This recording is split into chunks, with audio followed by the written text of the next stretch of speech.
जीव माझा गुंतला मालिकेच्या आजच्या भागामध्ये आपण पाहणार आहोत। श्वेता आता खूपच घाबरलेली असते आणि त्याच वेळेला मल्हार तिथे येतो आणि मल्हार हा श्वेताला समजवायचा प्रयत्न करत असतो। त्याच वेळेला आता चित्रा जी असते ती श्वेताला म्हणत असते की श्वेता मूर्खासारखी बडबडू नको। मल्हार म्हणतो की तिला तिची बहीण गेली ना याचा त्रास होत असेल आणि म्हणूनच ती अशी वागत असेल। त्याच वेळेला मल्हार चित्राला म्हणतो की श्वेताचं तू बघ आणि असं बोलून आता मल्हार हा तिकडनं जायला निघतो। त्याच वेळेला आता श्वेता वेड्यासारखं करत असते आणि ती चित्राला म्हणत असते मला सारखी अंतरा दिसत आहे। त्यावर आता इथे चित्रा मात्र श्वेतावर खूपच भडकते आणि चित्रा ही श्वेताला म्हणत असते की कुठे दिसते मला ते तरी सांग, आपण दोघी या रूममध्ये आहोत, मग मला तरी अंतरा कुठेही दिसत नाही। असं म्हटल्यानंतर श्वेता मात्र शांतच राहते। इकडे आता अंतरा त्यासोबत मल्हार, सुवासिनी आणि सुधाकर बाहेर असतात। चौघही जण बोलत असतात। अंतरा म्हणत असते की आपण ज्या पद्धतीने प्लॅनिंग केलेलं आहे अगदी त्याच पद्धतीने सगळं काही आपलं प्लॅनिंग हे वर्क होतंय। त्याच वेळेला आता अंतरा पुढचं प्लॅनिंग देखील मल्हार सुवासिनीला समजावून सांगते।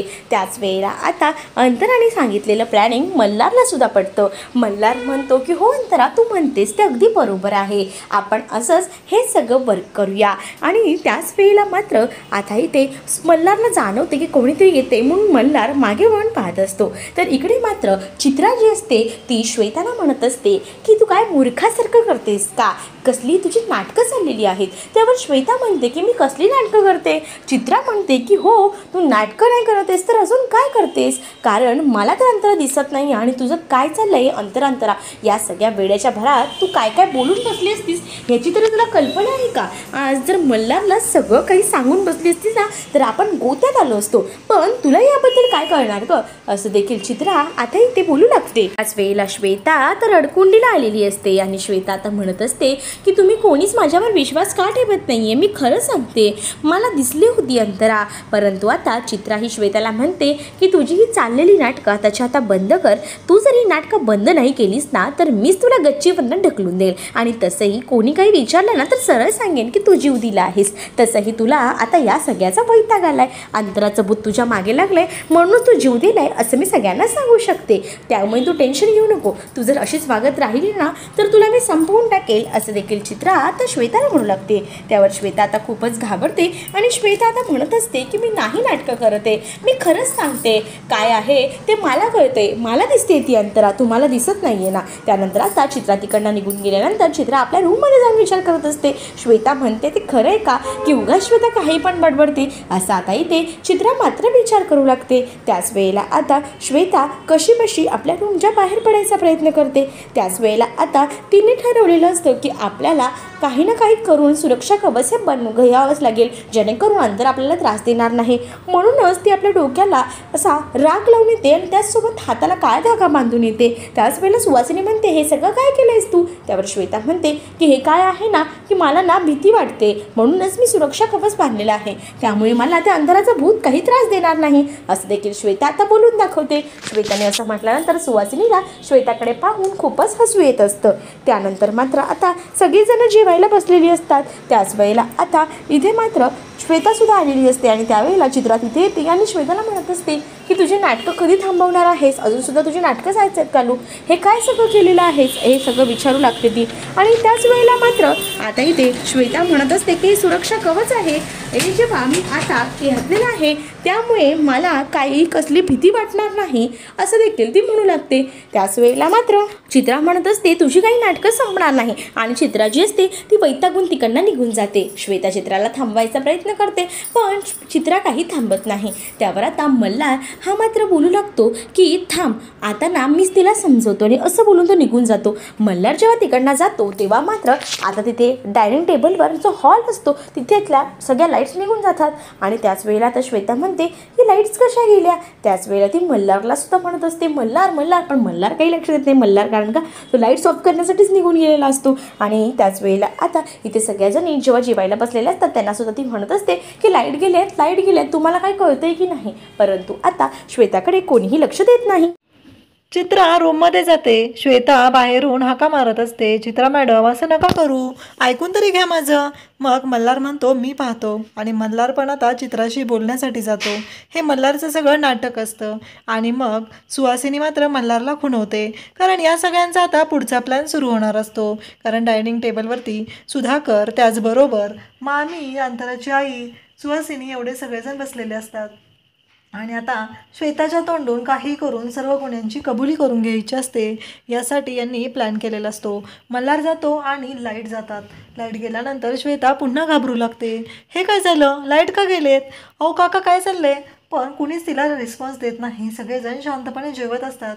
श्वेता म्हणते लाईट गेलेत आणि हे सगळे जेवण काय करतायत, काय चाललंय नक्की यांचं, म्हणून श्वेता बोलू लागते. त्यानंतर आपल्याला पाहायला मिळतं की सुधाकर म्हणत असतो की खरंच जेवण मस्त झालंय. पण श्वेता मात्र इकडे घाबरत असते. हे सगळेजण हसत जेवत असतात, पण श्वेता मात्र घाबरते. श्वेता म्हणते की हे काय झालंय, लाईट तर गेलेले आहेत आणि माझ्याशी कोणीच का बोलत नाही आहे, माझा आवाज कोणापर्यंत पोहोचतच नाही आहे का.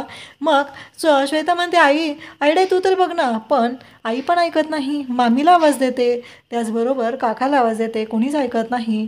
मल्हार तर आत निघून गेलेला असतो, कारण मल्हार आणि सुहासिनीचं प्लॅनिंग असतं की चित्राला आतमध्ये अडकून इकडे श्वेताची आपण वाट लावायची. आणि श्वेता घाबरलेली असते. एकतर तिने कपाळावरती भस्म लावलेलं असतं, त्याचबरोबर हाताला धागा बांधलेला असतो आणि ती म्हणत असते माझ्याजवळ येऊ नकोस, माझ्याजवळ येऊ नको, माझ्याकडे रक्षक आहे, जळून खाक होशील तू.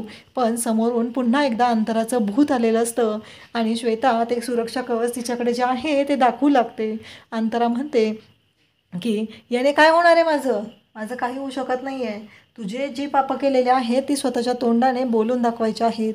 आणि श्वेता घाबरलेली असते. श्वेता ओरडत असते वाचवा वाचवा. अंतरा म्हणते की तुझा आवाज इथे कोणालाही ऐकू जाणार नाही. बघ तू कितीही ओरड, तुझ्या मदतीला कोणीही येणार नाही. आणि श्वेता पुन्हा घाबरते.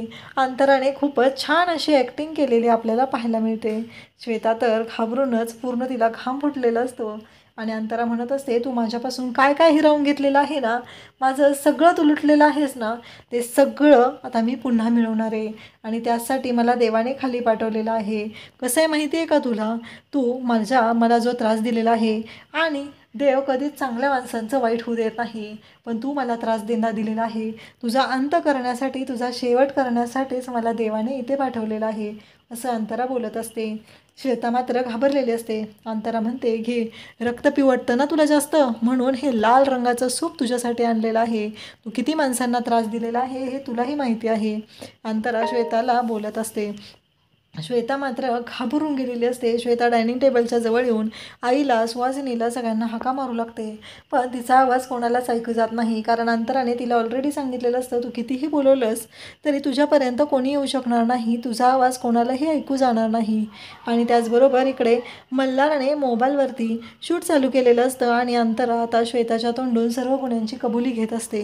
अंतरा म्हणत असते की तू हे सगळं तूच केलं आहे. श्वेता म्हणते माझी अजिबातच इच्छा नव्हती, मला काहीच करायचं नव्हतं, हे सगळं माझ्याकडून चित्रा मॅडमनी करून घेतलं आहे, त्यांनाच हे सगळं हवं आहे, त्यांच्यामुळेच हे सगळं झालेलं आहे.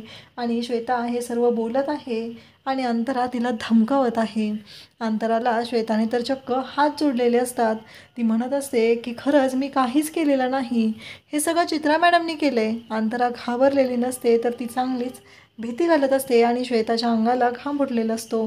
त्यानंतर उद्याच्या भागामध्ये आपल्याला पाहायला मिळणार आहे की चित्रा आणि श्वेता या बोलत असतात. चित्रा म्हणते की हो, आता तू जरा जास्त फ्रेश वाटते, खरंच चांगली गोष्ट आहे. आणि त्यानंतर अंतरा चित्रा इकडे श्वेताला सांगत आहे एक गोष्ट लक्षात ठेव, आता मी तू चित्राच्या अंगात जाऊन तुला संपवणार आहे, तुझा खून करणार आहे. आणि त्याचबरोबर श्वेताला आठवू लागतं की ही अंतरा म्हणालेली होती, ही चित्रा मला म्हणालेली तुला टेरेसवर घेऊन जाते आणि तिथून ढकलून देते. कुणी म्हणलं काय तर त्यांना मी सांगेल की हिला भूत लागलेलं होतं, ही मेंटल झालेली होती आणि हिने स्वतःहून उडी टाकलेली आहे. श्वेता आता स्वतःचा जीव वाचवण्यासाठी चित्राच्या अंगावरती धावून जाताना आपल्याला पाहायला मिळते. एक हातामध्ये जड वस्तू घेऊन ती दरवाजाच्या मागे उभी राहिलेली आहे. इकडे चित्रा आलेली आहे, ती आवाज देत आहे श्वेता श्वेता, पण श्वेता मात्र काही रिस्पॉन्स देत नाही. त्यानंतर त्या मॅडम म्हणजे चित्रा तिथून निघालेली असते आणि पाठीमागून श्वेता ती जड वस्तू घेऊन चित्राच्या दिशेने येत आहे. चित्राला जराशी कल्पना नाही. श्वेताने आता ठरवलेलं आहे की ही अंतरा जर या चित्राच्या अंगात शिरली आणि ते भूत बनून मला मारलं तर किती अवघड होईल, त्याच्यापेक्षा त्याच्या आधी मी हिलाच संपवते, असं म्हणत श्वेताने आता चित्राचा जीव घेण्याचा डाव रचलेला आहे. अशाच अपडेटसाठी चॅनलला सबस्क्राईब करा. थँक्यू.